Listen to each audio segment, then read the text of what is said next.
The broadcast is now starting. All attendees are in listen-only mode. Hey everyone, how are you doing?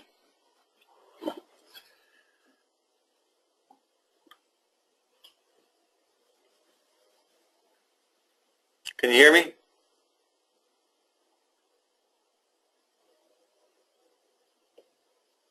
Anyone? Yep, good. All right. Yeah, I had a pretty good day. No problem, Gabe.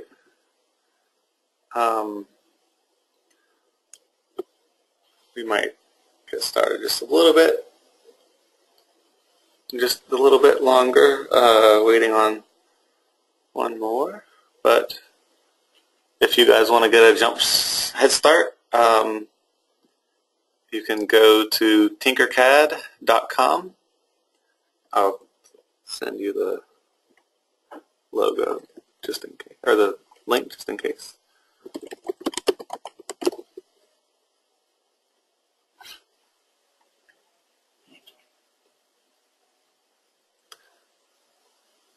That's awesome, Jaden. I think you might have fun checking out the cars that people have built with Tinkercad, and work on. And by the end of this lesson, you might be able to even modify or design your own.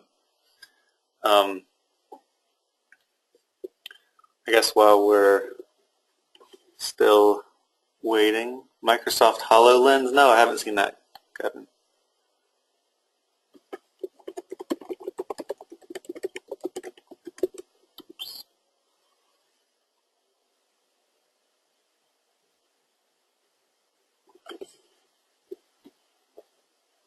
Huh.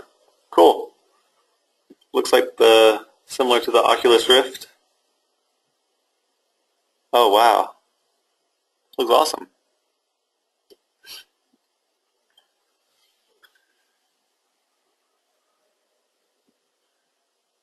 There's so many cool new things coming out every day.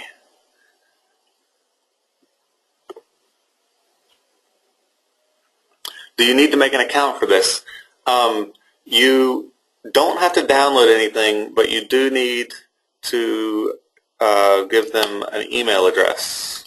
Probably your Gmail address that you use for this, but it doesn't matter. You can do whatever you want. Use whichever email you want. It won't let you log in. Are you using Chrome?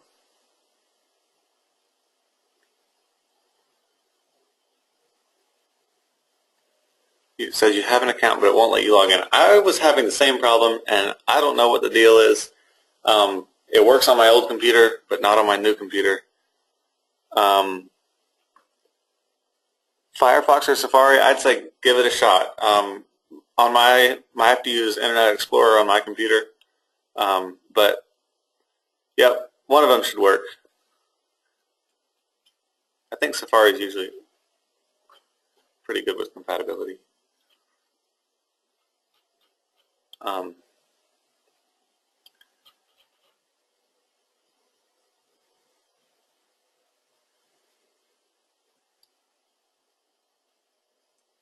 That said, Mr. Dubik uses Chrome, and he's had no problems with it. So I don't really know what's going on.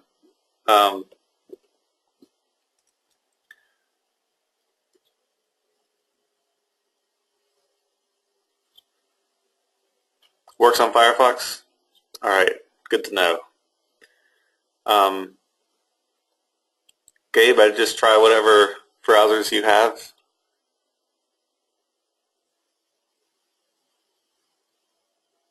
Okay.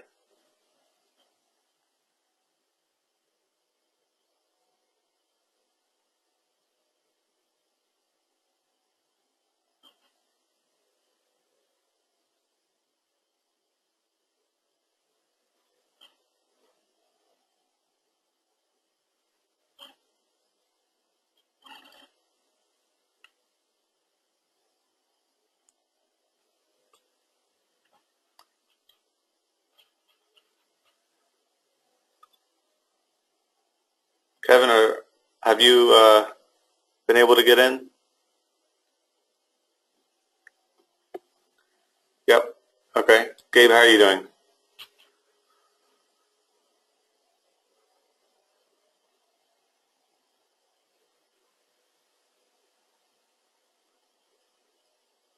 You're in? Great.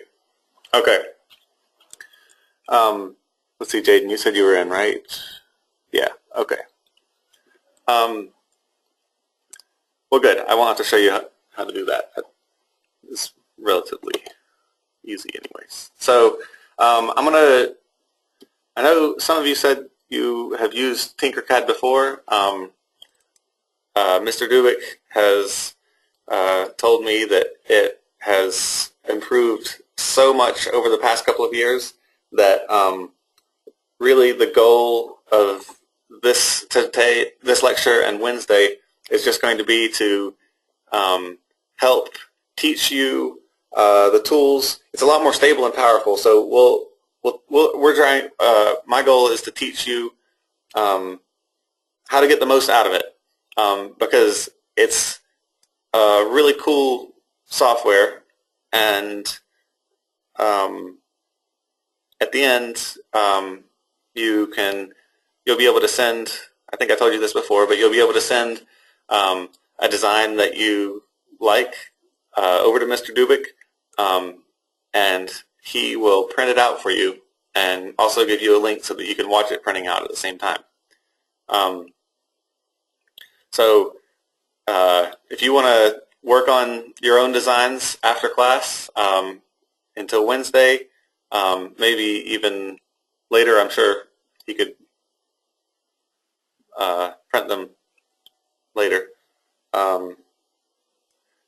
That's not a problem at all. So yeah, I'll go ahead and get started then. I guess just in case, I'll give a little bit of background first.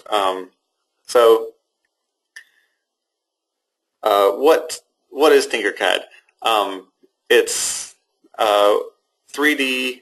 It's a way of modeling 3D structures on your computer, and it has functionality that lets you print it out using 3D printers. That makes it super easy to print out. What is 3D printing? Well, it's a technology that has grown over the past couple of years. Actually, in the last decade, it's gone from being it cost $1 million to own a 3D printer and print pretty much anything, to, in the past couple of years, 3D printer enthusiasts, mainly people at MIT and a couple of other people who just think it's really cool, dedicated their time to building consumer versions.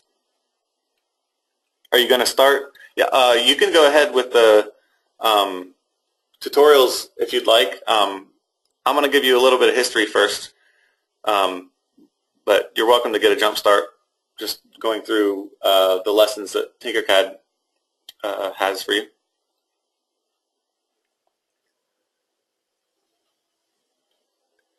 Just like Blender on Unity. I'm not sure. I haven't used Unity before, Gabe, so I don't get that reference. But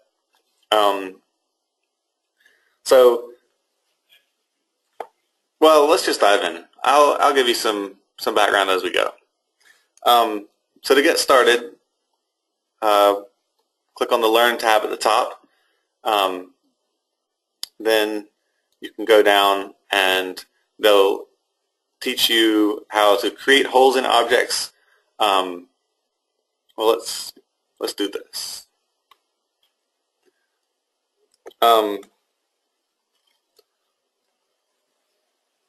Yeah, so this is an object. No. Okay. I'm going to step back because you guys can go through these lessons on your own. So I'm going to try to teach you some tips to save you time, really. So, and keep it more interesting. So let's exit out of here. and let's create a new project. So we'll go over here to, on the side, create project. You can follow along if you like. Create new design. So they give you this funky name, but let's change it. Going to properties, save Fabulous Brutus Crunk. Let's call it David's Awesome Design 1. Okay. So give it a name that is meaningful, because you might come back and have no idea what Brutus Crunk is, or whatever name they give it to you. Alright, so the most important thing that you need to get started is using shape generators and geometric. So geometric has things like boxes, pyramids, all the shapes you might normally think to use. You just click, drag, and drop. If you want to move it, make sure you're not highlighting any certain anything in particular. Click it and move it around.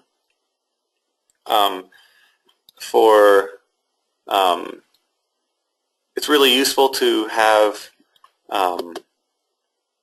let's see, where was this? It's really useful to have a, what do you call it? A ruler out. Oh, and now I've forgotten where the ruler is. Just.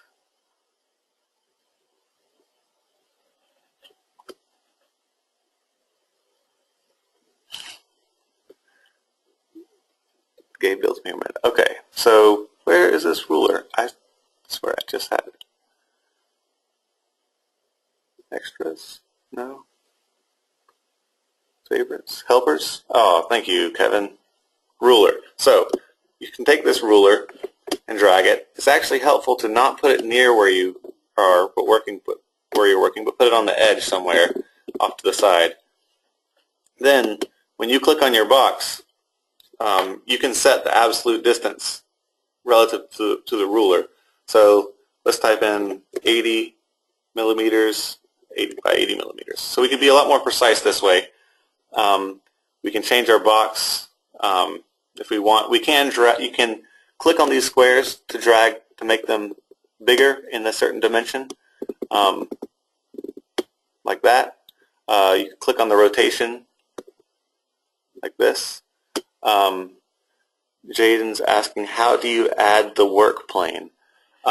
So the way this work plane works is, so we had this box here, and let's say we want to put a letter on the box. So I draw my Control Z. We'll undo that, I think. Yep. Okay. So let's see. I want a D, and I want to stick it on my box right here. But see what's going on. I can't. I can pull it up in space, but I want to rotate it so that this D will actually be on the right surface. So let's undo this, or we can actually just hit delete. Okay, and I'll go back to the work plane and click and drag, and then, oh, I might have let go. Okay, so you drag this work plane and you can put it onto this box right here, right? Now my temporary work plane is the surface of this box. So now I go pick up my letter, I get my D, and now it goes right here.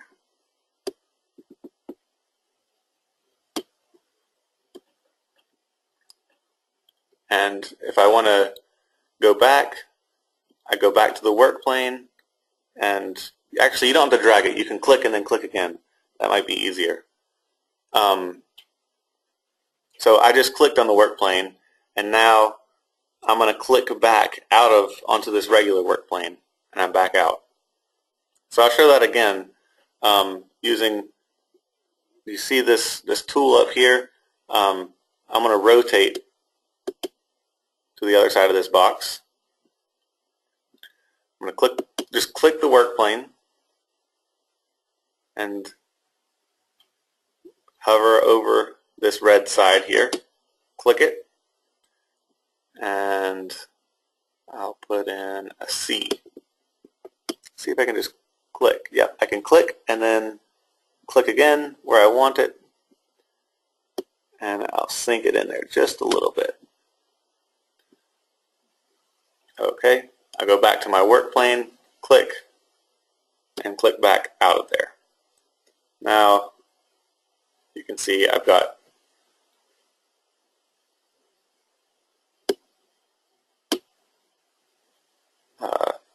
two different letters on two different work planes. Jaden, use the zoom out buttons. I had the same problem. I think you should be able to see when you zoom out on the first lesson. I don't know why see if that helped. I couldn't see the whole picture when I started. And let me know if that helped. If not, I'll load it and follow along. You loaded the first lesson.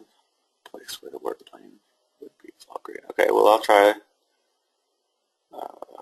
loading the first lesson then. Oops. Whoa, sorry. Okay. Let's go back. Learn. One other thing you can do is maybe just try loading the first lesson again. Click begin lesson, because you might have accidentally moved something. Okay. You're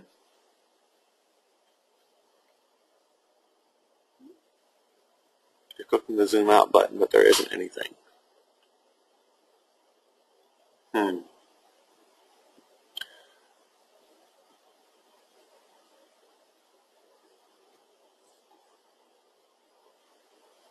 Well,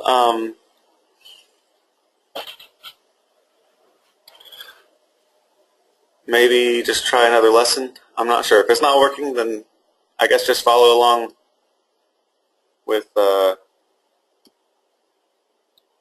me, and I'll teach you all you need to know. And you can ask me whatever questions you need to help.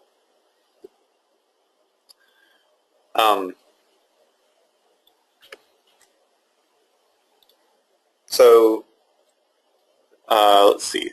Now, an important thing to mention is, you see these colors here. These colors don't mean anything in real life, but if you highlight them all, well, you'll notice that you can move these. Like I'm using my arrow keys right now, moving these in and out. But this shape that I've created, everything moves separately. So what I have to do is highlight everything and then click this button group right here. So when you click group, everything changes the same color and you know that it's one unit. Now when I click on it and I try to move it around, everything moves together. If you don't know that you want to set everything together and you're not confident, you can just highlight everything and move it together. But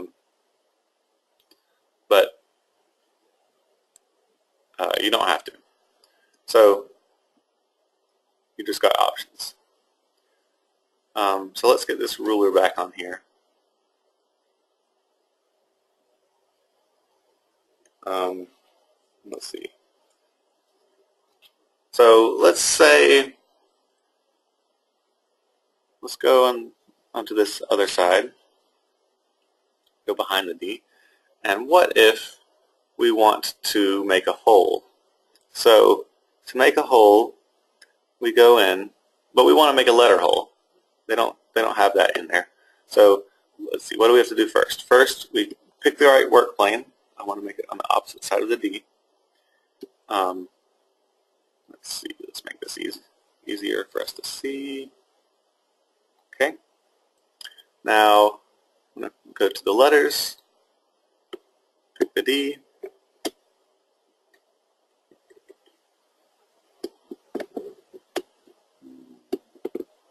Drag it onto here. And then I want to make sure that it goes into the structure a bit. So I've just sunk it into the structure using this, it looks a little bit like a circular, it's a cone, like an ice cream cone or something. So I just sunk it in there, and see up in this inspector right here, there's an option for, you can make it a solid color or you can make it a hole. Now what I want to do in this example is to make it a hole.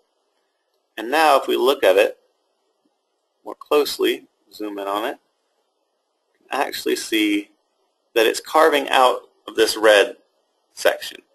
So now what do I want to do? I can hit Shift or Control, click on the next object, and that selects both of them, or I can just highlight the whole thing and I'll group them together.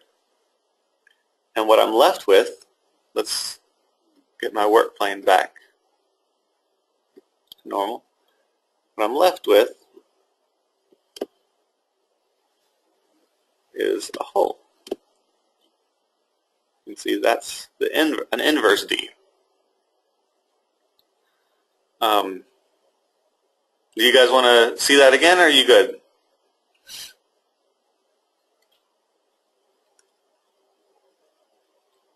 Feel free to shout out any questions about anything the whole time. I'm here just to help you explore this tool. One thing that might help you, I find that sometimes I like to use these tools up here, but other times I know exactly what I want. So you can, if you have a mouse, you can hold down the right, you can scroll, let's see, you can scroll to zoom in or out, or if you're on the laptop, you use a trackpad with use the scroll bar, I guess, to zoom in and out. Also, for moving around, if you hold the right, right click and hold, and then on the laptop you have to use your other finger on your, you can just right click on a regular mouse. And move around, and you can inspect this from different angles. But the important thing is to right click and then drag around. And because this is running in your browser, and your browser has to do all of these computations so that it can render the 3D, it really helps to do this slowly, otherwise it just gets frustrating. Sometimes it might be worth it just to use these tools up here, because it's usually faster. And if you just want to slide around your work screen, let's see, maybe you can't. Just zoom in or out, I guess. I guess you can't actually slide. Okay. So for precision, use the ruler. Say we want to center something right in the middle of this box. So this is, let's see, 25. I want to make this 25 by 25 by 25, the box. Now make this a little easier on myself to math. 30 and 30. Okay, and so let's say I want to put a cylinder right in the middle of this box at the top here. Well, let's stick with the letters, might as well. Let's see, I'll pick a C again. Alright, so I'm trying to drag this C on here, but it's just not working. So it helps to sink it in there a little bit so you can see when you've got it out, and just drag it up.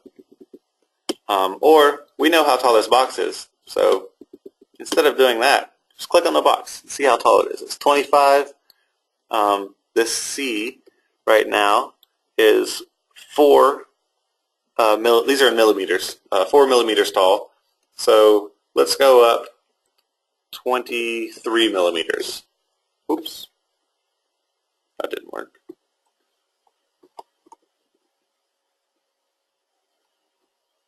I wonder if you can turn a ruler sideways. How to change the name. Go to Design up here, Properties, and name it whatever you want.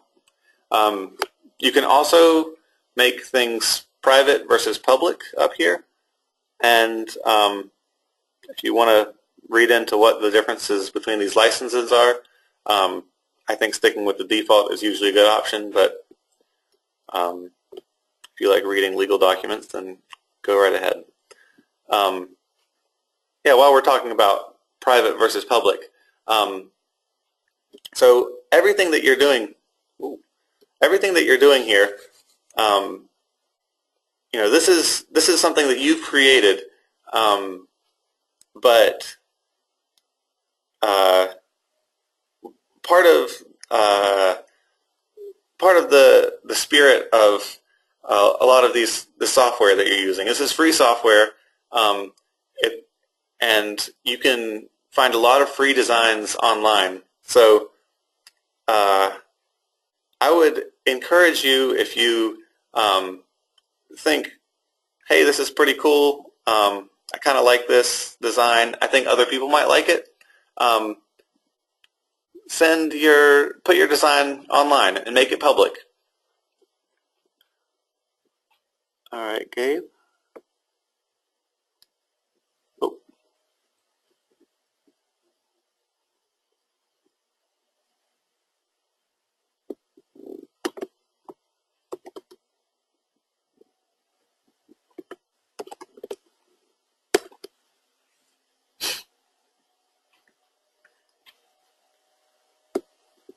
Let's see what Gabe's made. So go ahead and make your designs public and let other people use, you know, let other people use your design and go from there. That said, you can use other people's designs. Part of the spirit. Wow, that's awesome, Gabe. That's really cool.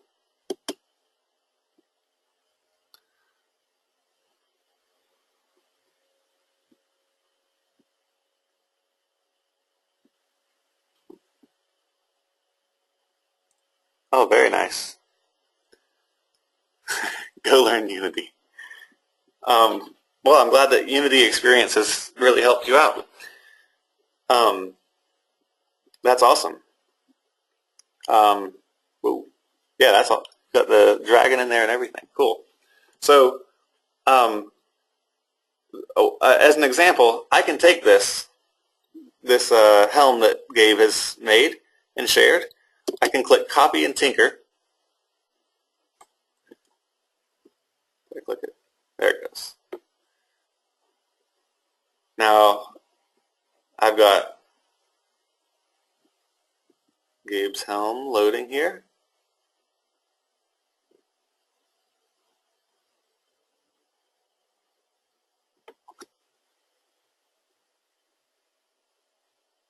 It might not like rendering this. This looks pretty complex. I'll just let it load for a little while and show you some other things. Some other things other people have made. It won't change? Okay.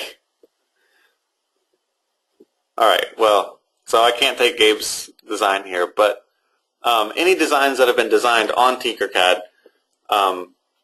and I think, I'm not sure how, did you design that on Tinkercad, Gabe? Maybe? Did you import that in? Yeah. Okay, that's what I thought. So that's why Tinkercad wasn't actually letting me edit it, because it was it took the design and it could display it, but it couldn't figure out how to show it to me to let me edit it. So if you want to be able to edit other people's designs, you can go in to the search bar at the top. If you don't see it while you're editing, you can just click the little Tinkercad logo to go back to their main page. And just Google for, or search for whatever you like. I'm a Star Wars fan, so let's see what collections they have from Star Wars. So we can scroll down here and see, oh, they have the AT-PT. They have a pretty simple Death Star here. Oh, here's someone got a very intense X-Wing. So, chess set. Oh, chess is a good one, too. There's a lot of chess things.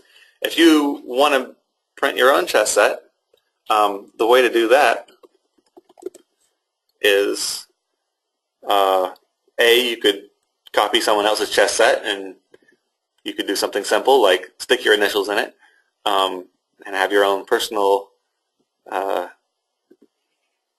monogrammed chess set. Or you could go a step further and design your own. So you've got there's some simple ones here, but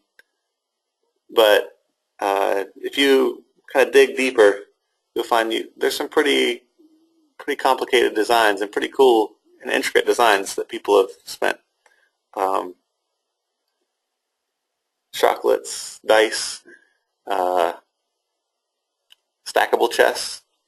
I saw a Mario one earlier as I was browsing around, but let's say I like this one.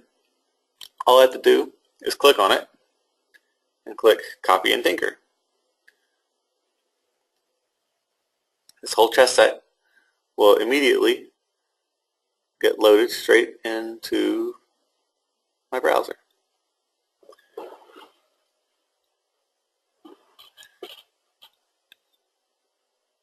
And it looks like they were doing something similar to what Gabe was doing. Maybe this will actually render out. Some of those started disappearing.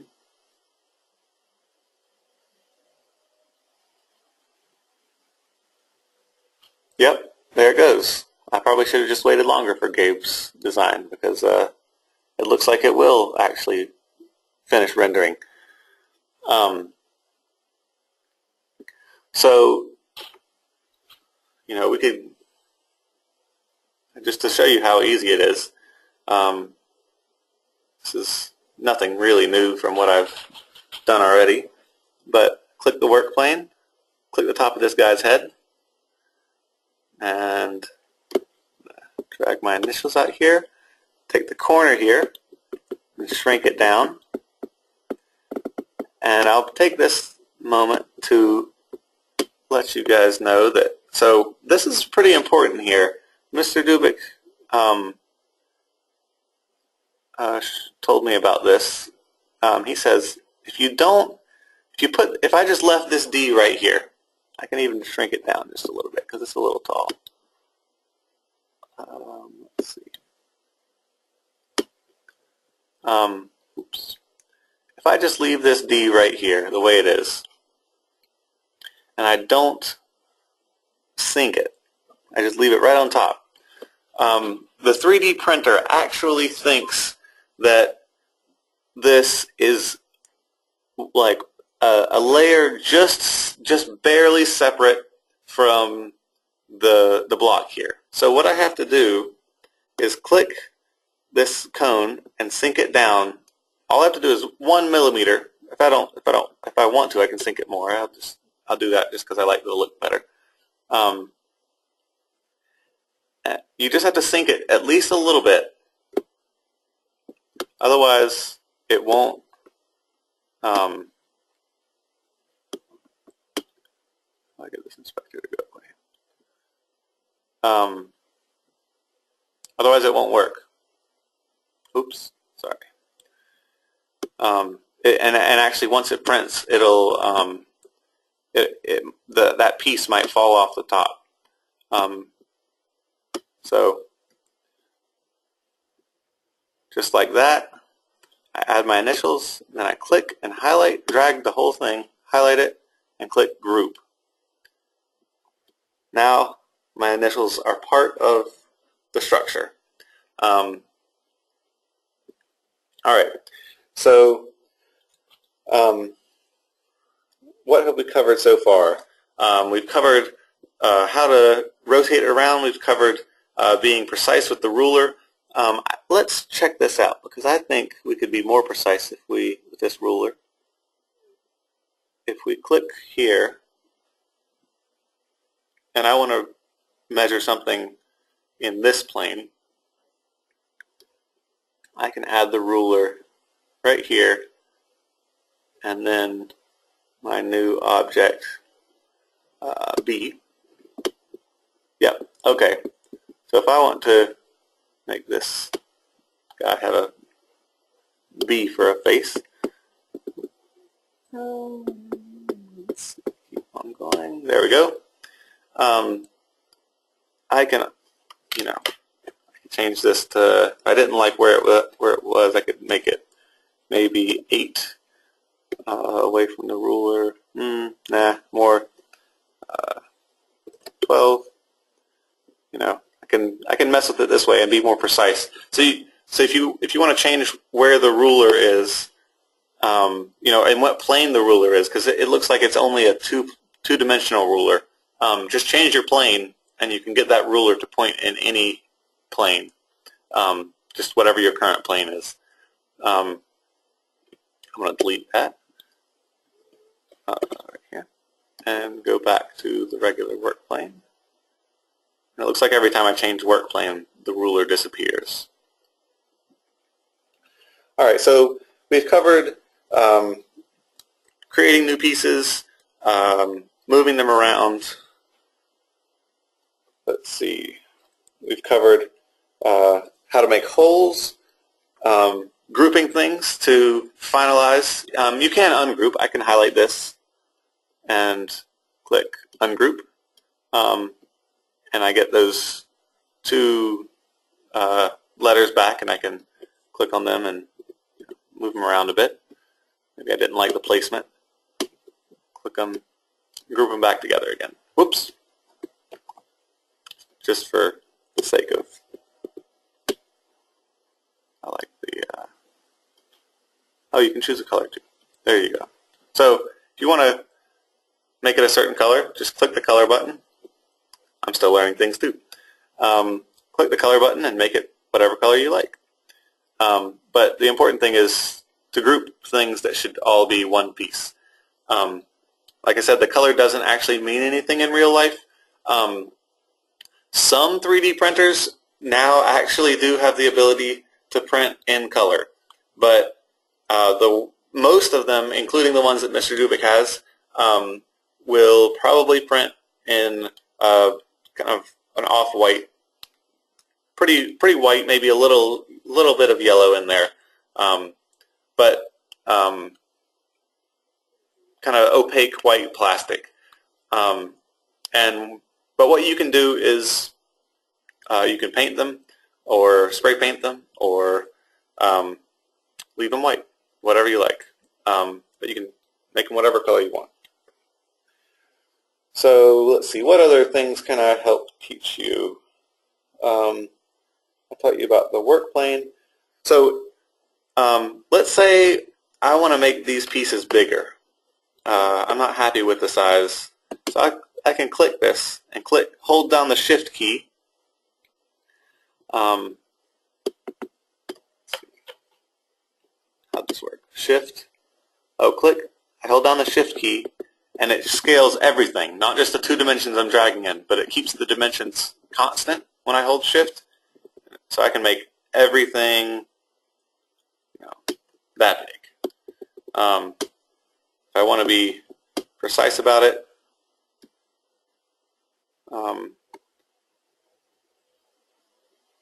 let's see. I probably have to put a ruler in if I want to specify values, but yeah, if you want to specify the values, just stick in a ruler. Hold down the Shift key again and make this guy also much bigger. And that way, Maybe I want to make him tiny, so I hold down the Shift key, make him a little tiny. Okay. So that's an easy way to change size. It's a lot faster than and more accurate than trying to scale it yourself.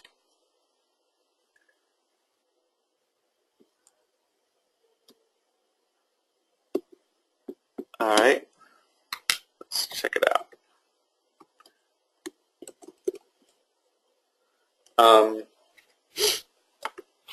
What else? Oh yeah. So what if you like a shape, but it's backwards? Well, there's a tool for that. Let's go back to the back of this guy's head, and I've had enough letters. Let's go for, what should we go for? Let's see some shapes. Oh, look at that. You can pick up shapes from other people, community, and create shape generators. I guess that is probably create shapes using JavaScript. Okay, so that's probably what it turns, like what we saw with Gabe, and when it loaded this one too, it's loading a math-based math-based shape into here using JavaScript. So it probably has some way of turning that into a shape generator. Let's pick a shape that we've already made, maybe a symbol, an exclamation mark. Stick it. Oops. Control Z. There's also an undo button if that's easier. Okay, I've changed my mind. Question mark. I click it. Click the back of this guy's head. And let's make it a little smaller to fit. And let's move it. Try to center it up. Another thing we can do is highlight everything. And there's a tool here, Adjust. You can go to Align. And then just hover your, so what have we selected here? We've selected the question mark and this red chess piece. Now, if we want to align them, this Align button will show us where this, in what axis we're aligning. So if I want, you can just hover over it and see where it'll end up. So if I click right here, this question mark will end up down here. If I click right here, it'll be centered, or I can send it back up to the top, and it's aligned with the top. It doesn't have all of the options that you necessarily like. Like, it'd be nice to center on the back of this square, but if you were designing this before you made this square the same piece, you would just center the question mark on the square and then combine the square with the rest of this piece. So that's a small disadvantage to working with someone else's design. But we've got that. I'm going to move it down just a little bit, and we have to remember to not forget to sink it in just a little bit.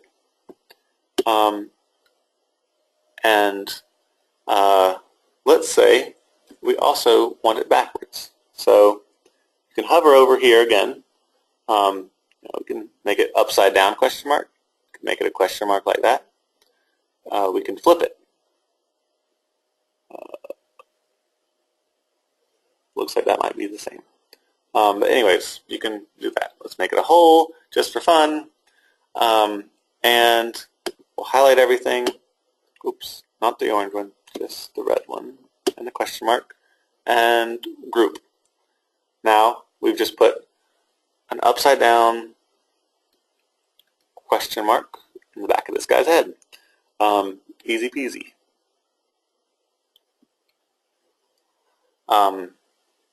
So those are some things you can do. Do you guys have any questions? Oh yeah, sorry, I loaded Gabe's plant. Well, there you go. So Gabe, did you use you just used Tinkercad for this? So how did you make this pot? Was that a shape? Or did you make it? An accident.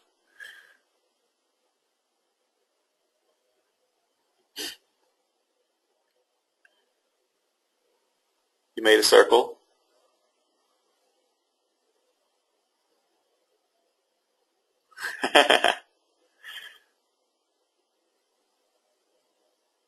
Cool. So that's exactly the kind of thing that you just have to try out and learn from trial and error, because sometimes you just keep on learning new features. If I want to edit this, I can load up this. Let's see if I can figure out what you did. So you said you took a circle? Was that a sphere? Or something else? Yeah? Stick a sphere in here.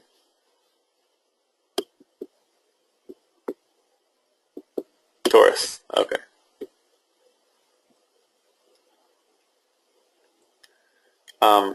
Well, actually, now that I've got this sphere, I might go ahead and use this, because we can see there's some cool things that we can do just with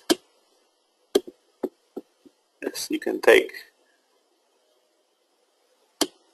this, let's see, and if we go to mirror, we could flip this upside down, then drag this up. Let's say we want to center it.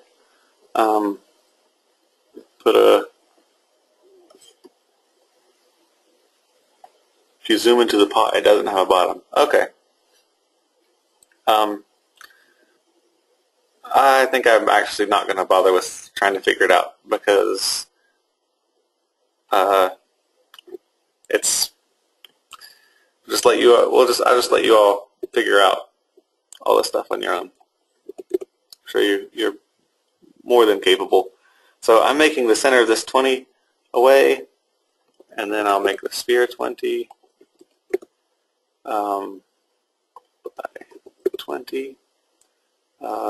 And it looks like if you lift up something off the ground, then you start getting this measurement of how far off the ground you want it. If you make it 0, okay, it stays there. So if you want to lift something off the ground, there is a tool for that right here.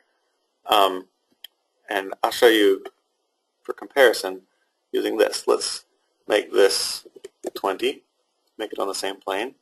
I made this 20, 20, that's already 20 and 20, okay. And now, instead of being 20 off of here, what if we make it 10? We make it a hole, and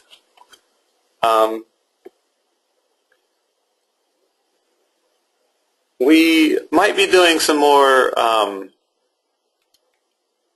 we'll probably spend next time on 3D software. It might be, we might go over some OpenSCAD as well. Fusion 360? I don't think so. No. But actually, for next time, if you guys wanted to try to install OpenSCAD, that's, I'll just type it out, OpenSCAD, like that. Just Google that and try to install it. So you can, just showing you here how, just to finish up what I was going to try to show, you can make weird shapes by combining holes with other non-holes. I know this has been pretty basic today, but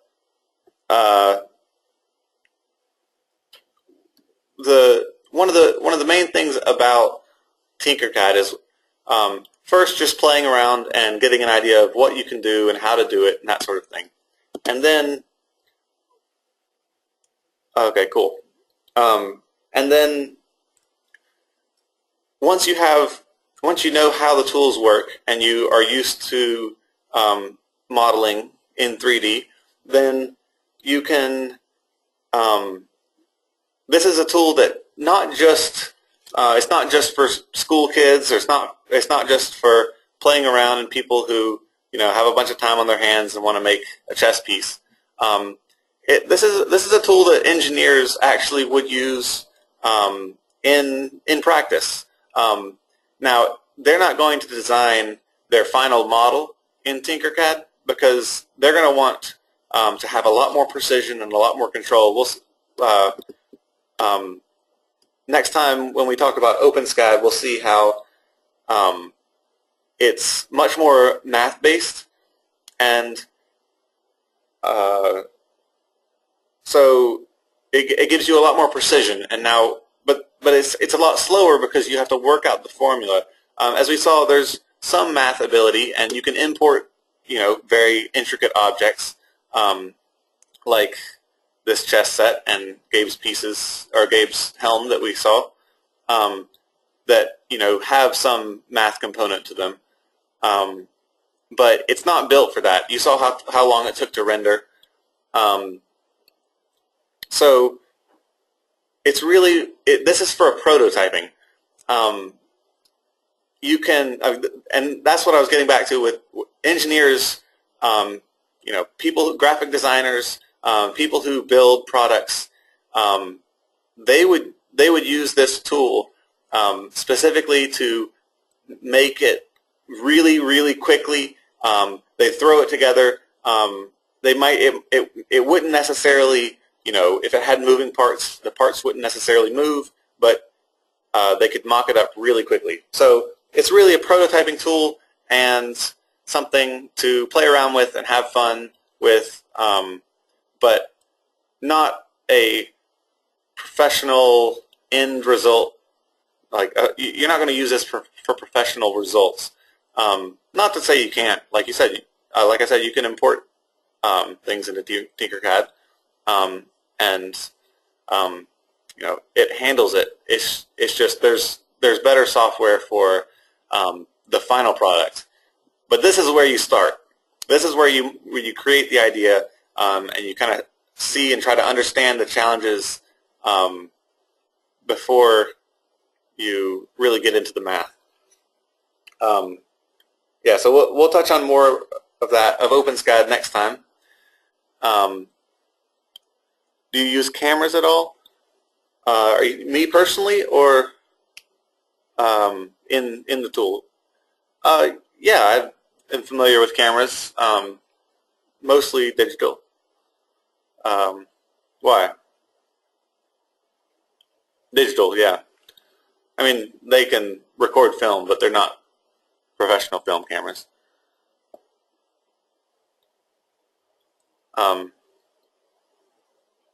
I know a decent amount though, because my brother's a film student, and he teaches me more than I could ever imagine about film and the differences between digital and all of the rest. But we can get into that another time. So what? Let me take a step back and try to answer some questions about what are people actually doing with Tinkercad. Well, one thing they're doing. My name is Stephen Keating, and I'm a graduate building cool things. Research assistant here in the Mediated Matter group at the MIT Media Lab. Yeah, I'll let him talk. Behind me is one of our test platforms for 3D printing here. It's a robotic arm, and by attaching different extruder heads, we can test out different material combinations and designs. 3D printing was invented at MIT, and it is a manufacturing technology which allows one to generate complex three-dimensional forms by laying down successive layers of material, one on top of the other. Our goal here at the Mediated Matter Group is to explore processes for digital fabrication, like 3D printing, that are inspired by nature, with the belief that we're going to emerge on the other side generating and making things that are more efficient and more effective. For instance, right now it has a modified MakerBot head on it, which prints ABS plastic, making parts like this.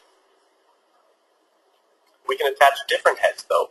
For instance, this is a high-density polyethylene head, and we can put in cut-up milk jugs and actually print with recycled plastic. Or we're looking at working with concrete and making extruder heads that can control the density of the concrete as it comes out.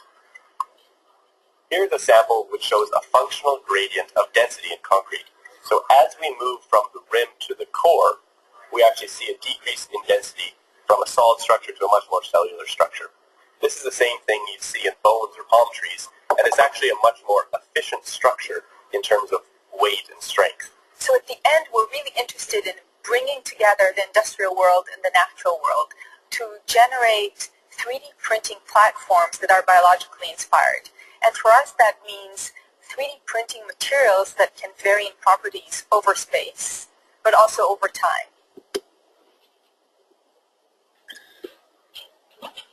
So, if you are at all interested in 3D printing, or in materials in general, as more than just a hobby, this is a huge field, and it's only getting bigger. People are printing not only with plastic and rubber, but also metal. People are making car parts. Parts of airplanes are 3D printed right now. Organs are still in development, but what they do is they can print a structural, the structure of a lung or a structure of a kidney, and implant that with cells that they've taken from your live kidneys or your body, this healthy cells, and with that structure the cells can grow and replicate a kidney that they can then implant in you. And this is all partly theoretical, but also it's in trial stages. So you can you don't need to wait for someone to donate a kidney. Now people could take your cells and you could grow your own kidney. Not only that, but you saw a brief mention about printing with concrete. So this is a future house. It could conceivably be built using a combination of a concrete printer with I don't know if any of you have seen in Minecraft. There's builder bots, but basically they are they're up on a huge platform, and kind of like they use levers and pulleys to move around the head and where they're placing the thing, and they just place one at a time. They build. I'll get a video for next time of something like that. I don't have one loaded up right now, and we don't have time. Yeah, sure. And so, in the future, people are going to be able to print a whole house based on just loading up some raw materials, and this house, the whole structure of the house could conceivably be printed on demand with this, a huge 3D printer machine. So that's all I have for you today. If you'd like to stick around for a little bit longer, if you have the time, I'll load up Gabe's one last thing he wants to share with the class. If you want to go, that's fine.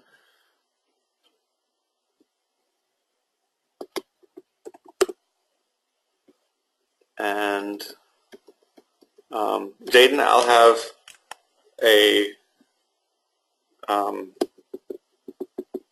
I'll show you a video of what I'm talking about in Minecraft next time.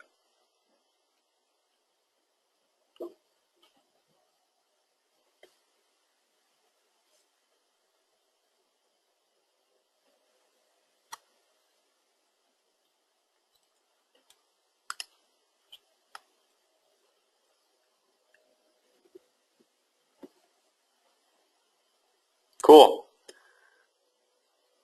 Your unknown thing. What do you think it is? Beautiful. All right. Well, keep having fun, and it's the future Stonehenge or something. All right. And I'll talk to you on Wednesday. Have a good night.